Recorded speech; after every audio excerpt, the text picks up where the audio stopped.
Baik, bismillahirrahmanirrahim. Assalamualaikum warahmatullahi wabarakatuh. Rekan-rekan mahasiswa, kita berjumpa lagi dalam perkuliahan online. Pada hari ini kita akan membahas tentang konsep dasar di evidence based practice ya. Mungkin teman-teman semua sudah pernah membaca tentang apa itu evidence based practice, kemudian bagaimana cara melakukan evidence based practice pada tatanan klinis. Nah, pada hari ini kita akan mengulang atau mereview terkait dengan konsep dasar di evidence based practice. Baik, sebelum masuk di pembelajaran inti, tujuan dari pembelajaran mata kuliah ini di mana nanti setelah selesai mahasiswa dapat mengetahui tentang konsep dasar dari evidence based practice. Kemudian mahasiswa juga mengetahui tentang sejarah dari EBP, kemudian tujuan dari evidence based practice, ada manfaat dari evidence based practice, kemudian ada kekuatan dan kelemahan. Yang terakhir adalah bagaimana cara untuk atau langkah-langkah untuk melakukan evidence based practice di tatanan klinis. Baik, kita masuk ke slide berikutnya.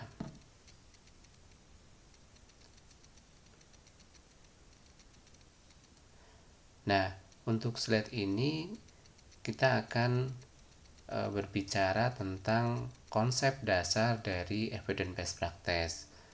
Nah, konsep dasar dari EBP ini adalah sebuah proses yang nantinya akan membantu tenaga kesehatan ya. Tentunya kalau kita tenaga kesehatan bisa juga yang lain, di mana agar mampu mengupdate ya, atau cara supaya agar mampu memperoleh informasi yang terbaru yang dapat menjadikan bahan untuk membuat suatu keputusan klinis yang efektif dan efisien sehingga dapat memberikan suatu perawatan yang terbaik pada pasien. Nah, sekarang sedang innya melakukan tindakan klinis berdasarkan evidence based practice ya, dimana nanti kita sebagai tenaga kesehatan diwajibkan untuk mencari beberapa sumber literatur atau jurnal-jurnal penelitian terkait dengan tindakan-tindakan atau keperawatan klinis yang nantinya akan membantu untuk melakukan perawatan pada pasien ya, yang nantinya tentunya hasil dari evidence based practice itu akan dilakukan ke pasien dan hasilnya akan lebih jauh lebih efektif dan efisien untuk membantu kesembuhan dari pasien tersebut. Nah, ini adalah konsep dari EBP. Ya, nantinya jurnal-jurnal tersebut akan sangat membantu sekali apabila jurnal tersebut memang baik dan jurnal tersebut sudah banyak teori-teori yang sudah dicantumkan di beberapa jurnal dan yang nantinya jurnal tersebut akan membantu untuk melakukan keperawatan secara baik. Nah, itu adalah konsep dari EBP. Kita lanjut ke slide berikutnya. Kemudian sejarah dari evidence based practice ya, dimana evidence based practice ini mampu menstandarkan praktek profesi dokter ataupun tenaga kesehatan yang lain ya. Jadi berdasarkan literatur atau jurnal kita juga bisa menyesuaikan apa yang ada di literatur dan apa yang ada di tatanan klinis. Yang kedua, mengeliminasi praktek-praktek yang tidak layak atau yang buruk ya. Jadi selalu update, di mana tadi konsep dasar EBP itu mengupdate ilmu berdasarkan referensi terbaru ya. Jadi praktek-praktek yang atau tindakan-tindakan keperawatan yang sudah tidak efektif lagi, yang kurang efektif mungkin di lapangan, kita bisa mengupdate supaya tindakan-tindakan tersebut sudah selalu mempunyai rujukan terbaru, ya, sehingga nanti bisa membantu proses percepatan penyembuhan dari pasien tersebut. Kemudian mendukung praktek yang baik dan meminimal biaya dan meningkatkan kualitas pelayanan kesehatan. Nah, ini adalah sejarah dari evidence based practice.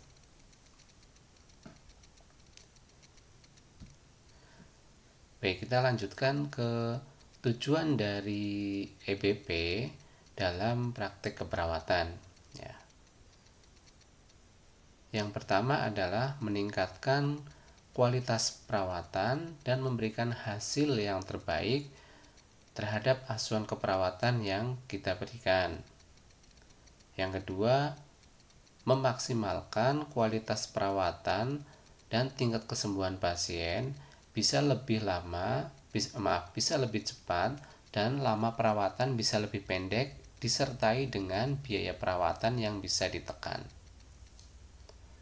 Nah, ini adalah contoh dari jurnal yang mungkin bisa dipakai dalam tatanan klinis ya.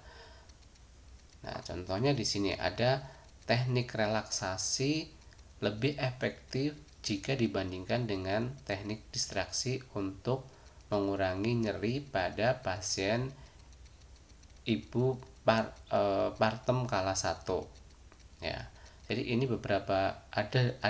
ada jurnal yang menyebutkan bahwa di jurnal tersebut teknik relaksasi akan lebih efektif dibandingkan teknik distraksi untuk mengurangi nyeri.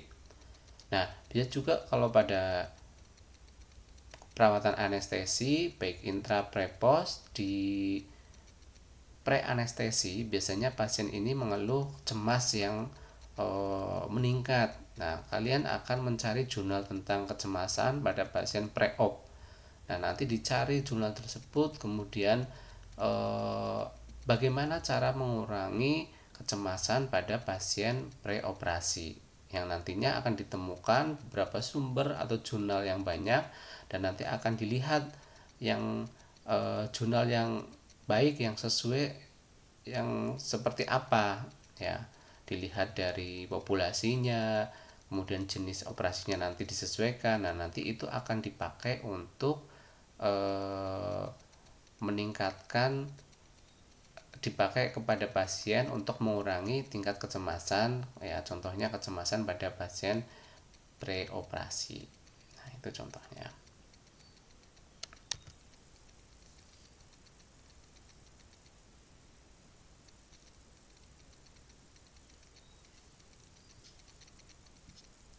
Baik, kemudian kita lanjutkan tentang manfaat dari EBP itu sendiri, di mana yang pertama adalah menjadi jembatan antara peneliti dengan praktek ya. Tentunya akan sangat membantu antara jurnal-jurnal penelitian yang nantinya membantu tentang bagaimana kita akan melakukan praktek klinis berdasarkan jurnal yang kita teliti atau yang kita ambil.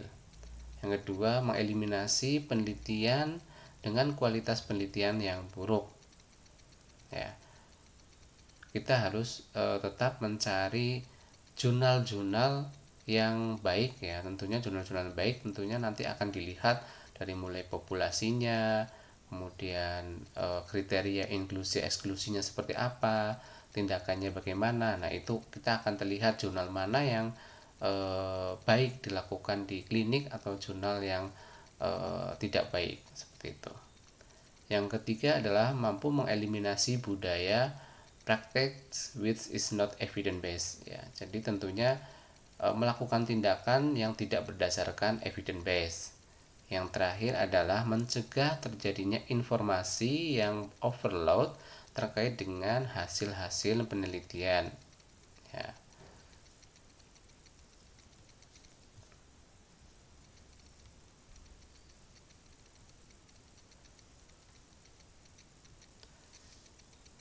Ya, baik. Kita lanjut ke kekuatan dan kelemahan dari evidence based practice.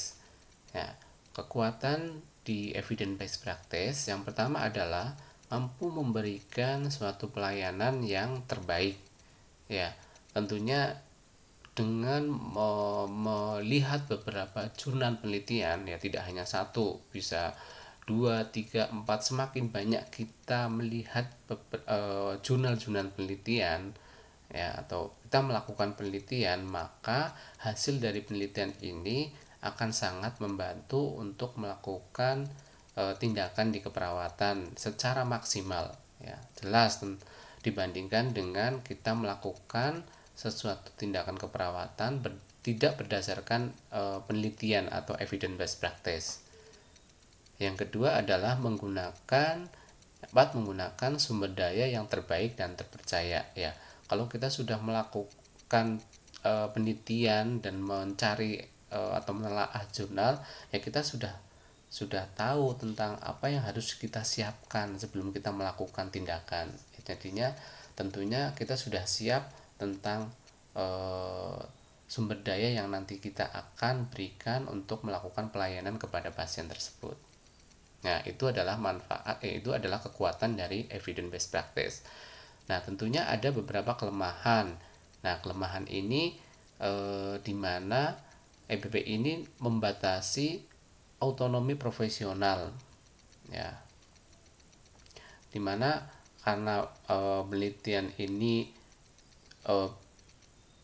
bisa dilihat oleh beberapa orang, ya. Jadi tentunya penelitian ini tidak hanya kita saja yang melakukan, tetapi hampir beberapa banyak tenaga kesehatan atau banyak orang-orang yang akan melihat hasil-hasil temuan dari kita. Nah, itu yang disebut dengan kelemahan.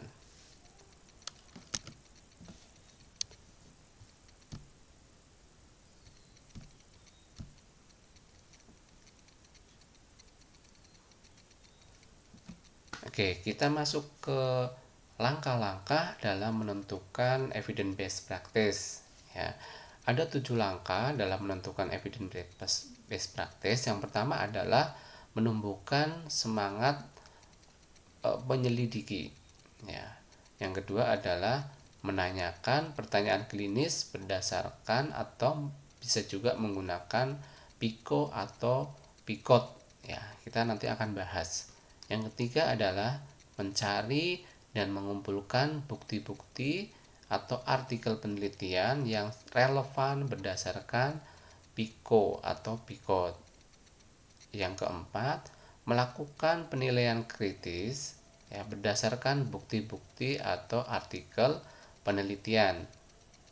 Yang kelima, antara bukti-bukti atau artikel penelitian yang baik dengan salah satu ahli di klinis, serta memperhatikan keinginan dan manfaat bagi pasien dalam membuat suatu keputusan atau perubahan. Yang keenam, mengevaluasi outcome dari perubahan yang telah diputuskan berdasarkan bukti-bukti. Yang terakhir adalah menyebarluaskan hasil dari penelitian atau evidence based practice.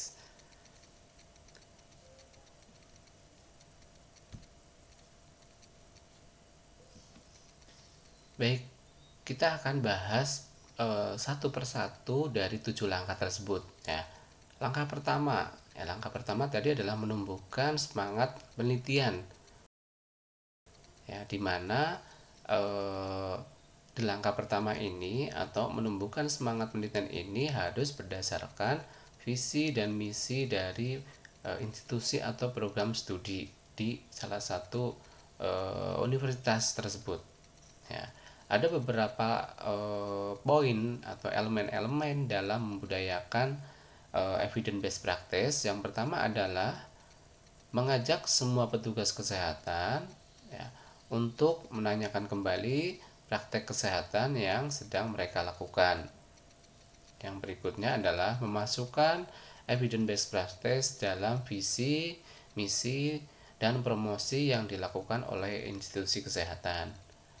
Yang berikutnya, adanya mentor serta kader yang mempunyai kemampuan dalam EPP dan kemampuan untuk mengatasi hambatan terkait dengan perubahan dalam individu dan institusi. Yang keempat, adanya infrastruktur yang menyediakan alat-alat untuk pengembangan dari penelitian tersebut. Yang berikutnya, dukungan administrasi dan adanya leadership yang menilai, menentukan EPP, model-model EPP, serta menyediakan sumber daya yang diperlukan untuk mempertahankan budaya dari EPP. Yang terakhir, secara teratur mengenali atau mengidentifikasi individu atau kelompok-kelompok yang secara konsisten melakukan evidence-based practice. Nah, di mana langkah pertama ini adalah melakukan penelitian atau membuat suatu penelitian berdasarkan visi dan misi dari program studi atau institusi tersebut. Nah, ini yang harus dilakukan oleh semua komponen yang ada di salah satu kampus atau universitas tersebut.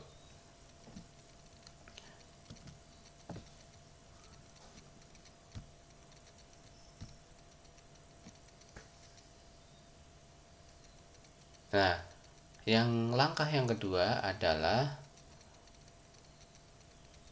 membuat suatu pertanyaan berdasarkan PICO atau PICOT ya formatnya. Nah, dari beberapa jurnal atau rujukan jurnal yang kita dapatkan ya, langkah pertama kita harus mencari jurnal berdasarkan referensi tentunya ya, visi misi prodi. Kalau sudah kita mencari jurnal, kita harus membuat suatu pertanyaan di jurnal tersebut berdasarkan format PICO, di mana format PICO atau PICOT ini, P ini adalah populasi dari pasien ya. Di jurnal itu adalah populasinya apa ya, apakah populasinya adalah semua pasien preoperasi atau hanya pasien, contoh ya, contoh jurnalnya, atau hanya pasien preoperasi neurologi saja, atau fraktur saja, atau muskulos saja. Nah, itu contoh dari populasi tersebut. I atau intervensi ya,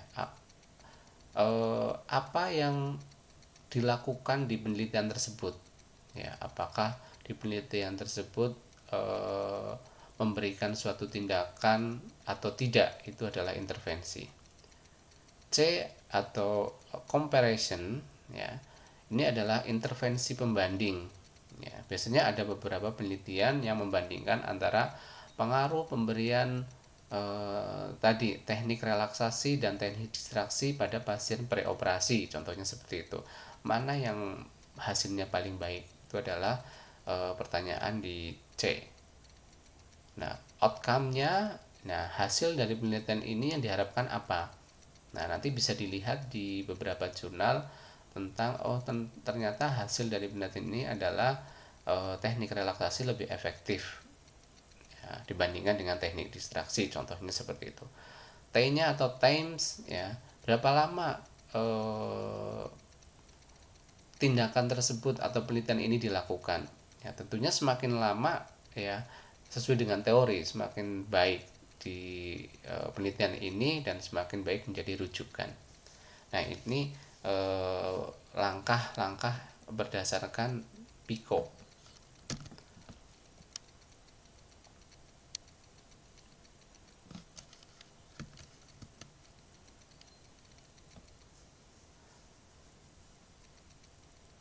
Baik, ya ini masih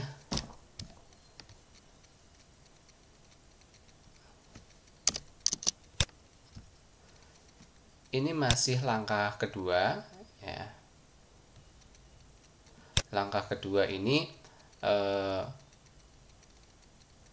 bagaimana tadi cara membuat suatu pertanyaan berdasarkan PICO ya. Ini adalah contoh dari jurnal yang saya masukkan ya. Ada contohnya, jurnal ini mempunyai judul adalah pengaruh pemberian anestesi spinal pada pasien operasi SC terhadap kelemahan otot pada ekstremitas bawah selama 24 jam ya. Ini adalah rangkuman dari jurnal tersebut. Nah, di mana P-nya ini adalah semua pasien dengan seksio cesarea, I-nya adalah pemberian anestesi spinal. Comparisonnya di sini tidak ada karena hanya satu saja, ya.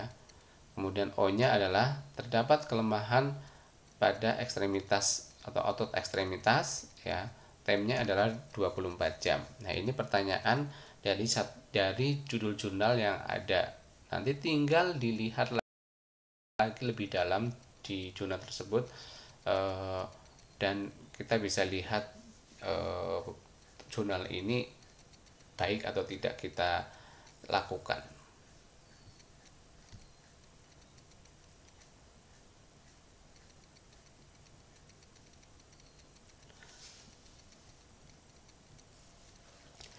Baik, kita lanjut masih di langkah kedua, di mana tadi kita akan melihat atau menanyakan beberapa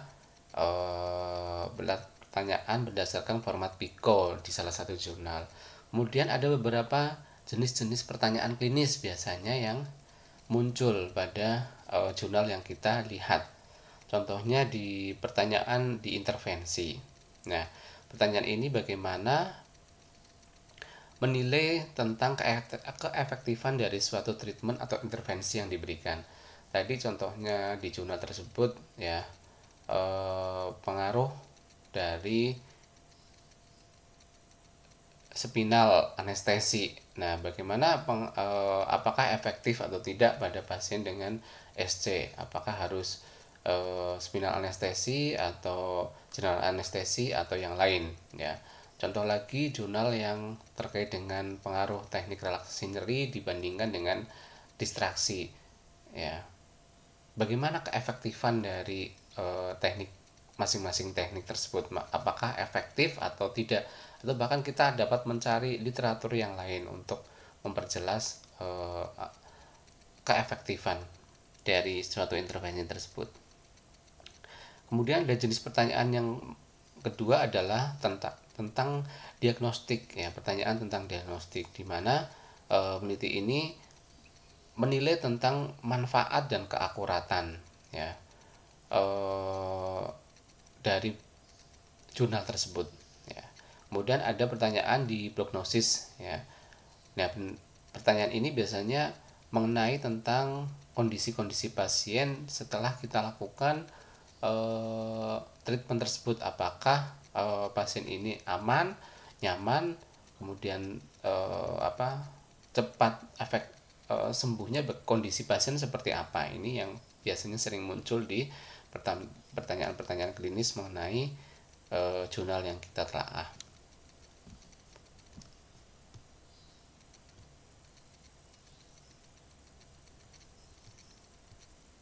Nah, pertanyaan yang berikutnya adalah tentang pertanyaan etiologi atau penyebab. Ya, apa bisa tidak dari sebuah jurnal ini kalau kita lakukan ke pasien bisa menyebabkan kerugian atau tidak, apa kemudian kerugiannya seberapa besar. Nah, ini yang harus kita pertimbangkan dari jurnal tersebut. Yang terakhir adalah meaning question, bagaimana kita bisa mengetahui makna dari suatu hal yang kita lakukan dari jurnal yang kita telaah.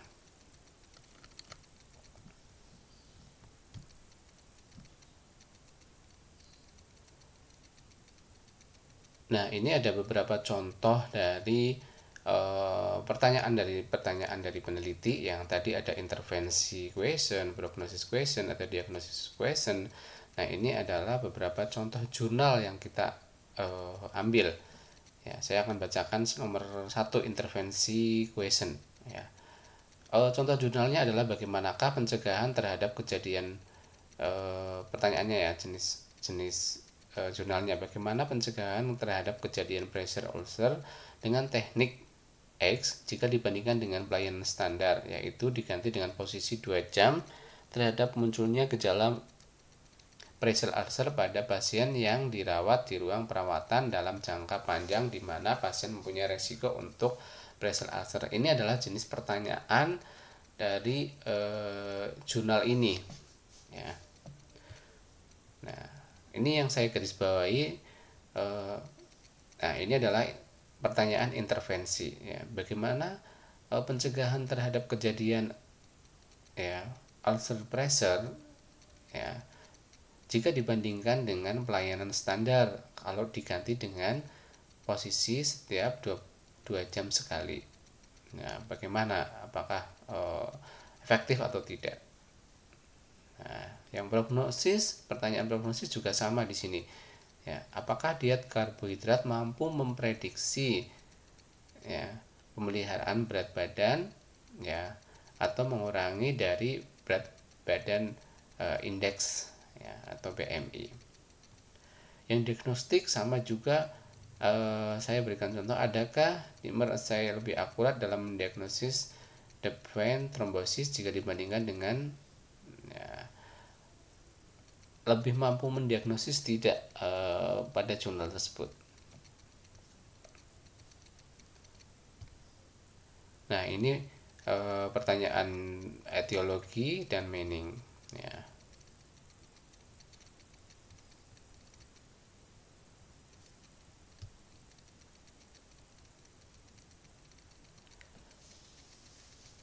Nah, lanjut ke langkah yang ketiga. Langkah ketiga adalah mencari dan mengumpulkan bukti-bukti ya.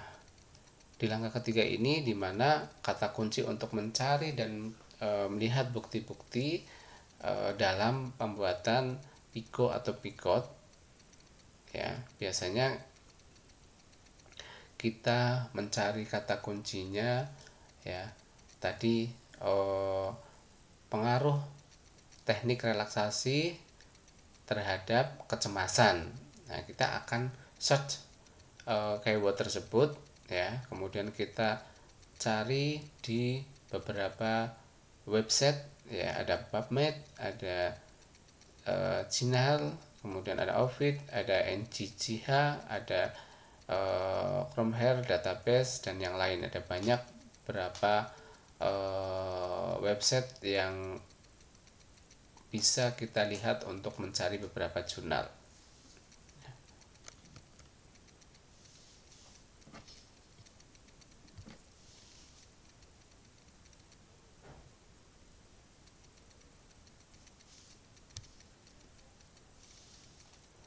Kemudian kita masuk ke langkah keempat untuk melakukan critical pressure.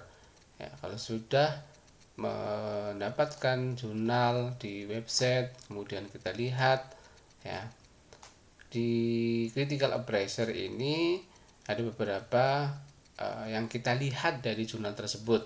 Ya, contohnya, apakah penelitian tersebut menggunakan metodologi penelitian yang baik, ya sesuai tidak dengan metodologi ada jenis penelitian kualitatif, kuantitatif, prosesional dan yang lain. Kemudian apakah intervensinya bekerja dengan baik, ya, sebesar apakah efek dari intervensi tersebut, ya, kemudian apakah sampel ya mirip dengan pasien yang kita kehendaki atau yang kita inginkan, kemudian keuntungannya bagaimana dan risikonya seperti apa, ya, kemudian intervensinya itu mudah atau tidak untuk dilakukan. Nah, ini mengkritisi dari sebuah jurnal. Ya, kelima adalah mengintegrasikan bukti-bukti ya atau clinical experts. Nah, hal ini adalah merupakan bagian yang penting dalam proses EPP atau decision making ya, dimana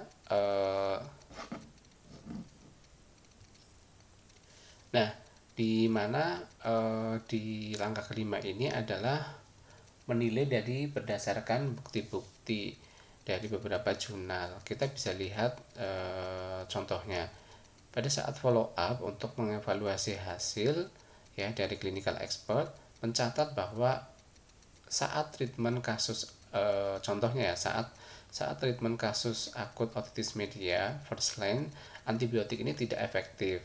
Kemudian ada artikel terbaru menyatakan bahwa antibiotik A mempunyai manfaat yang lebih baik dibandingkan dengan antibiotik B, sebagai second line antibiotik pada anak. Nah, kita bisa menilai dari berbagai jurnal tentunya ya, tidak hanya satu jurnal, dari berbagai jurnal untuk menilai bahwa treatment ini adalah bermanfaat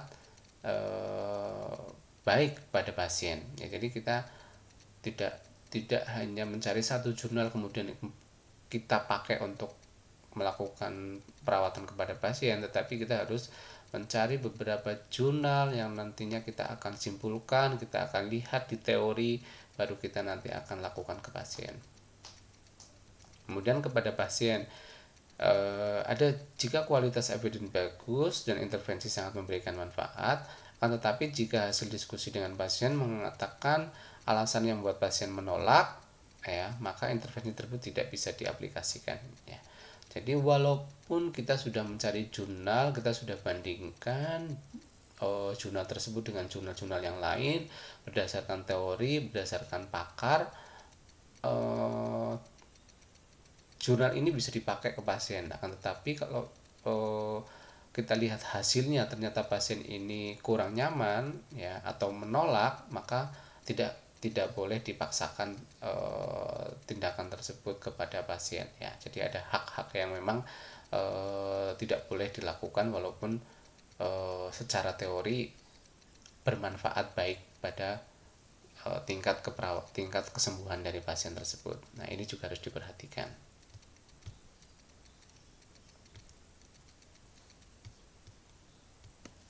Nah, kemudian langkah yang keenam adalah mengevaluasi outcome atau hasil, ya, hasil dari jurnal. Kalau kita sudah melihat jurnal, sudah dibandingkan jurnal dengan satu dengan yang lain, sudah dibandingkan lagi dengan teori dan dengan tata orang-orang klinis dan orang-orang pakar, kemudian kita lakukan ke pasien. Nah, setelah kita lakukan ke pasien, kita lihat hasilnya. Nah, apakah hasilnya ini sesuai tidak dengan jurnal yang kita rujuk, jurnal yang kita ambil? Ini adalah mengevaluasi outcome, ya. Bisa saja sesuai, bisa saja tidak, ya, karena individu itu mempunyai respon berbeda-beda terhadap tindakan yang kita berikan, ya. Jadi tidak bisa kita pukul rata bahwa pasien ini, ya, jika diberikan teknik relaksasi akan menurun lebih baik dibandingkan distraksi. Tidak semua seperti itu. Jadi memang ada beberapa yang mungkin tidak sesuai dengan harapan. Nah, maka kita akan melihat hasil ini dengan jurnal bagaimana, ya, apakah sesuai ataupun tidak. Ya, kalau yang bagus harusnya sesuai, ya, karena kalau jurnalnya sudah tepat, sudah bagus, kita lakukan sesuai dengan kriteria inklusi, eksklusi, sampelnya tepat, maka hampir 80-90% sesuai. Tetapi kalau kita tidak sesuaikan dengan kriteria-kriteria yang ada di jurnal, maka hasilnya bisa saja tidak sesuai dengan hasil atau outcome yang ada di jurnal. Jadi perlu kita perhatikan detailnya di kriteria-kriteria yang ada di jurnal tersebut, seperti itu. Nah, langkah yang terakhir ini adalah menyebarluaskan hasil dari evidence based practice, ya. Nah, wajib kita lakukan kita menyebarluaskan hasil yang kita dapatkan dari telaah jurnal yang kita lakukan, kemudian kita aplikasikan, dan hasilnya kita bisa lakukan presentasi, ya. Banyak bentuk-bentuk penyebarluasan dari EBP. Ada presentasi, oral presentasi, ada panel presentasi, ada small group, ada publish jurnal. Itu adalah cara-cara untuk menyampaikan bahwa temuan-temuan yang kita dapatkan sesuai, bisa kita lakukan dan hasilnya memang sesuai, ya, sehingga sangat bermanfaat untuk pelayanan dan untuk orang-orang yang meneliti atau orang-orang yang bergerak di bidang kesehatan, ya, dengan melakukan oral dengan melakukan penyebarluasan hasil tersebut. Ya, ini penting. Ya,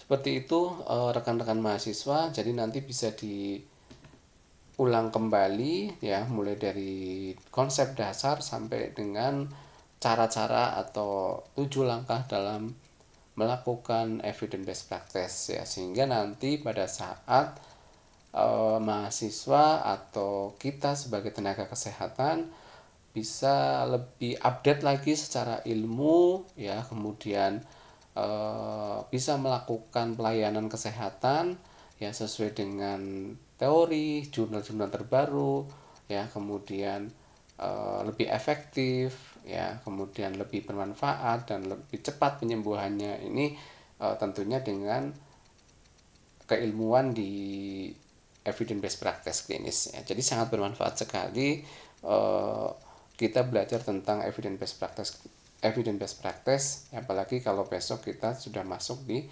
tatanan klinis ya. Seperti itu dari saya, mohon maaf apabila banyak kekurangan. Nanti silakan bisa dibaca lagi, bisa dicari sumber-sumber atau literatur yang lain terkait dengan konsep-konsep PPP ya. Terima kasih. Wassalamualaikum warahmatullahi wabarakatuh.